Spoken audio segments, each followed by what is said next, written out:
One of the highlights of my year is interviewing Skoczkowski from Redknee, the CEO of Redknee, every year at Mobile World Congress in Barcelona. And I've managed to catch you again this year, Lucas. How are you? I'm awesome. Thank you, Tony. How are you?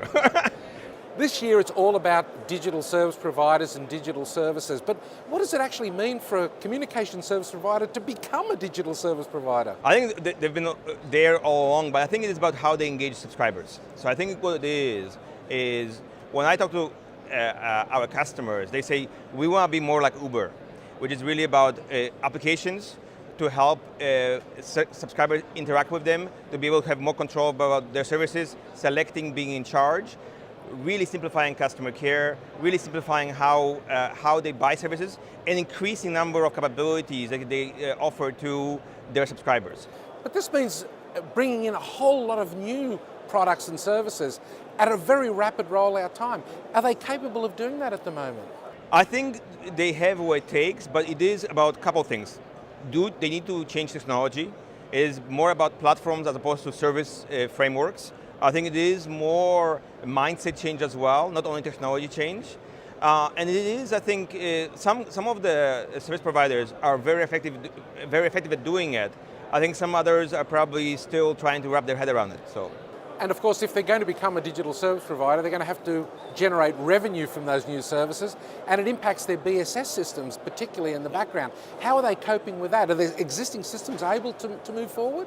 So I think a couple of things. What we have seen is, for a lot of the high growth capabilities, we are advising our customers to really put a new stack in place, as opposed to trying to modernize everything. You know what? Put a new capability in place, and really lower the risk and start moving some of the subscribers over as you offer them new capabilities, new services, new devices, and so on. And we have seen that taken off very easily. One of the customers in Latin America put our full cloud capability in, and they have brought in 3 new segments, and they've been very successfully pick up. They are surprised how fast it's moving.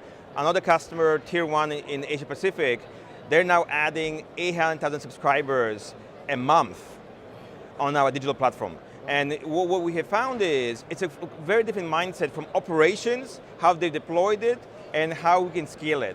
But also, what's great about it is they see it as a key competitive advantage of how they are disrupting themselves and their competitors. And that's the issue, the disruption, because telcos are very averse to swapping out a full stack normally. Over the years, they've dreaded that. They've gone for best of breed this and best of breed that. How hard is it to convince them to make that disruptive move? So I would say a couple of things. I think the pain helps for them to become more, motivated for change. But I also want to come back. Mobile service providers and multi-play service providers have been the first to adopt disruption.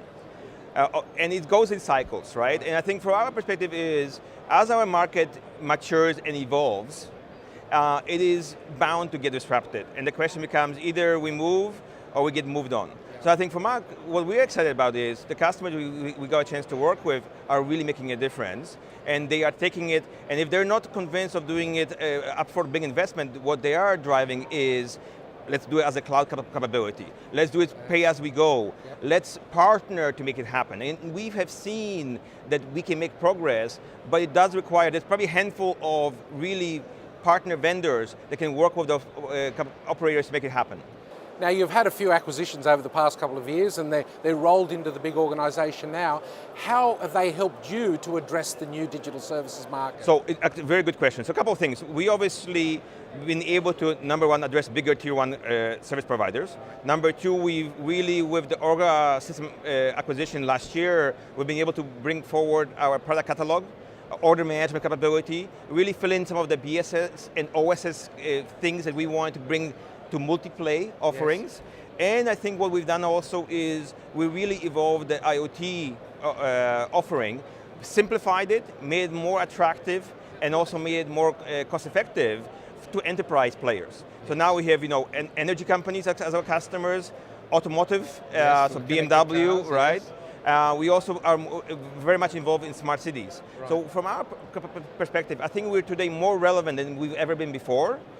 We also are a leaner, meaner organization. So in the process of doing that, not only we've improved the investment in our product, but also became more profitable and driving more cash flow. So I think investors should be more happy about it as well. But I focus number one on customers, and what we've seen is, I think today we engage with many more new customers.